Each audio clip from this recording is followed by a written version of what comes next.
All right, let's get right into it. We're about to unpack one of the most critical moments in the history of the early church. It's really the story of how a small, kind of exclusive Jewish movement completely exploded into a global faith. You could even argue it's the one event that kept it from just fading away. And it all comes down to a single, fascinating question.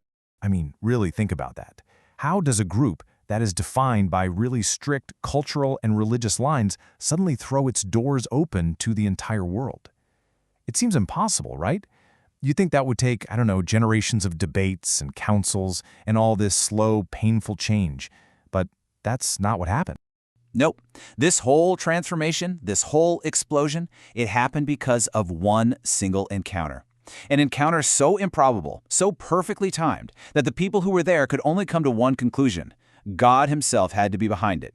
This is the story of two men who were never, ever supposed to even meet. To really get how revolutionary this was, you've got to understand the world they were living in. For the first Jewish followers of Jesus, there was this hard, bright line separating them from the non-Jewish world, the Gentiles. It was a line that basically kept their movement and their message totally contained.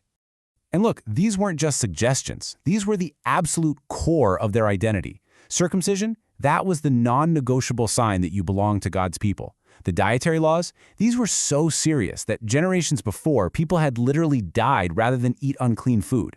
And it all kind of boiled down to this idea of table fellowship. You just did not share a meal with a Gentile. Why? Because to do so was to make yourself ritually unclean. This was the uncrossable line. So with all that in mind, let's meet our two main characters. We've got a Roman and a Jew, and their paths are about to collide in a big way. So on one side, you have Cornelius. He's a Roman centurion, an officer in the occupying army. But he's not your typical soldier. This guy is devout, he gives generously to the Jewish poor, he even prays at the designated Jewish hours. He totally respects the God of Israel, but, and this is the key, he is still an uncircumcised Gentile. And then on the other side, you have Peter, the leader of the Jesus movement. He is a devout Jew who has never, ever broken the dietary laws. For him, a Gentile's house is basically off-limits, unclean territory. I mean, these two men could not be further apart. Now, Cornelius fit into this very specific category of people they called God-fearers. These were Gentiles who were really drawn to Judaism.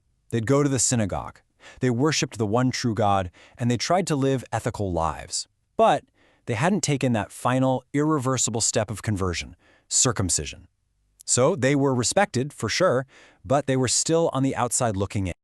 So how in the world do you get these two men in the same room? Well, in this story, it takes a literal act of God, not one, but two separate, supernaturally timed visions.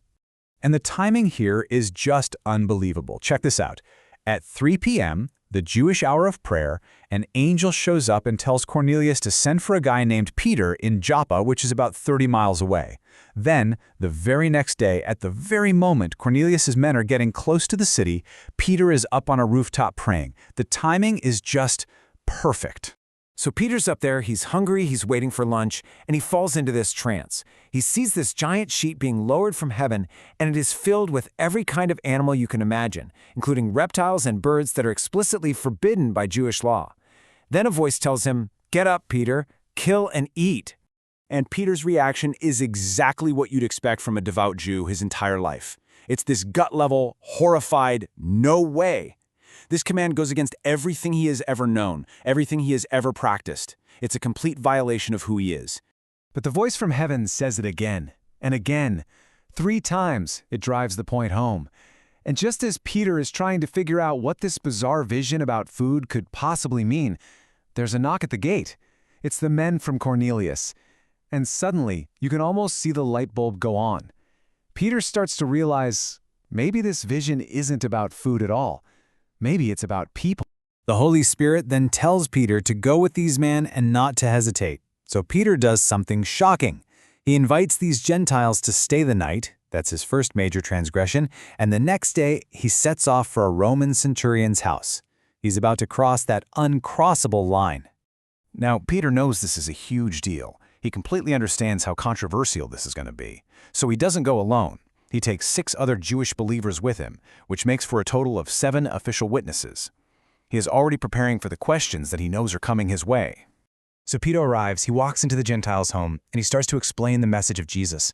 But here's the crazy part. He doesn't even get to finish his sermon. The whole vibe in the room just changes. He's interrupted, not by a person, but by the Holy Spirit, who just falls on every single Gentile in that room. And the evidence was just undeniable. Cornelius and his whole household, they start speaking in other tongues, which was the exact same sign that the Jewish apostles had received way back at the very beginning, on the day of Pentecost. For Peter and his 6 friends, the conclusion was inescapable. God had just welcomed these Gentiles into his people on his own terms, without them first having to become Jews. The door to the world had just been kicked wide open. Well, as you can probably imagine, when word of this got back to the church leadership in Jerusalem, they were not happy, not at all. Peter was immediately called back to answer for what he did. And this was the formal charge. It wasn't about what he preached. It was about fellowship. You crossed the line. You went into an unclean house, and, even worse, you ate with unclean people. He had violated a core part of their religious and cultural life. But Peter's defense is just brilliant. He doesn't get into a theological debate, he just tells them the story of what happened. He basically says, look, I had no choice. It's an argument from divine necessity. Step 1, God sent me a vision. Step 2, the Spirit told me to go. Step 3, God gave them the exact same Spirit he gave us. And then his final question is just this rhetorical masterstroke. So, who was I to stand in God's way? And faced with that evidence, what could they possibly say? They were silenced. This single event, this one encounter, it forced the entire Jerusalem church to accept a shocking, brand new reality. This was the official decision that unlocked the future, confirming that God's plan was so much bigger than they had ever imagined. And the story of Cornelius? Well, it wasn't just some isolated incident. It became the blueprint, and it laid the groundwork for the next major hub of the movement, a place where this new reality was just going to become the norm.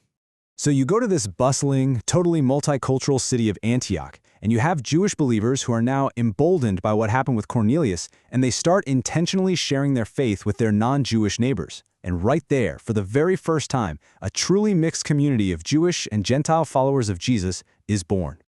And it was here, in Antioch, that they were first given a new name. The locals, who were actually famous for their sharp wit, probably came up with the nickname Christians. It was likely a political label, kind of like you'd call supporters of Caesar Caesareans. It meant these people were partisans of Christos, the true king. So it may have started out as a nickname, maybe even a bit of an insult, but the followers of Jesus soon took it and wore it with pride. So what started with just 2 men who were never ever supposed to meet became the catalyst for a global movement. This divinely forced encounter didn't just bend the rules, it completely shattered centuries of tradition, creating something entirely new and ensuring that the message of this little Jewish sect would reach the entire world. Which, of course, leaves us with one final thought. What are the lines, the barriers that we draw today, in our communities, in our societies, that this ancient story challenges us to reconsider?